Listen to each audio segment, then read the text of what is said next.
Bukod sa regional economy and security, high on the agenda rin sa ASEAN 2026 ang turismo.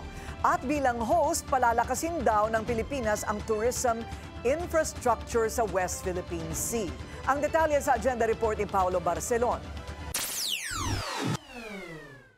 Tuloy-tuloy na ang paghahanda ng bansa sa hosting nito ng ASEAN Summit. Ayon kay Tourism Secretary Cristina Frasco, una ang turismo sa mga pag-uusapan ng member countries ng ASEAN at inaasahang gagawin ito sa Cebu sa huling bahagi ng Enero 2026.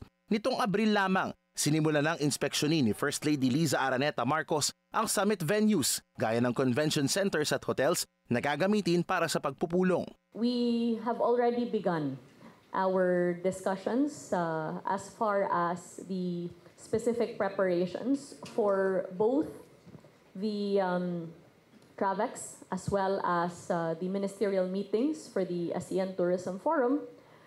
And then we fully intend to expand this coordination to our local stakeholders. Isa ang ASEAN Summit sa mga proyektong nais bigyang atensyon ni PBBM na nagtawag ng whole-of-government approach para sa hosting ng bansa ng pagtitipon. Ani Frasco, nananatili raw ang posisyon ng Pilipinas na magkaroon ng single ASEAN visa.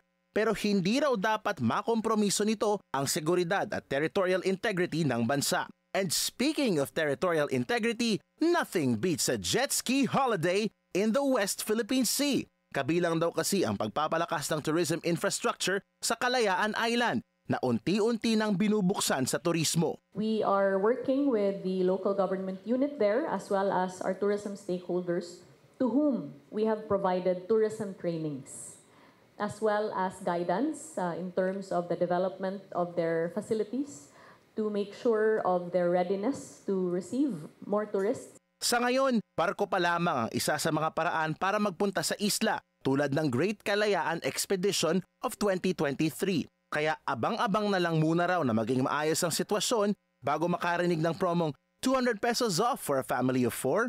Inaasahan kasing uunahin na ang pagtatayo ng mga pasilidad gaya ng mga pontoon, jettyport, restroom at iba pang importanteng istruktura. Masusiring binabantayan ang sitwasyon doon lalo't matindi pa rin ang sigalot sa laot. Kanina lang, hinayag ni Philippine Coast Guard spokesperson for the West Philippine Sea Commodore J. Tariela na may 3 Chinese research vessel ang iligal na nasa karagatang sakop ng ating exclusive economic zone. Isa sa mga ito ay may kakayanan para sa deep sea survey at ang isa pa ang carrier ng underwater drones na kaya raw manguha ng datos for oceanographic research na may military significance. Para sa agenda, Paulo Barcelon, Bilyonaryo News Channel. Manatiling nakatutok sa Bilyonaryo News Channel. Sumubaybay sa aming social media accounts at mag-subscribe sa aming YouTube channel para sa mga bago at eksklusibong balita.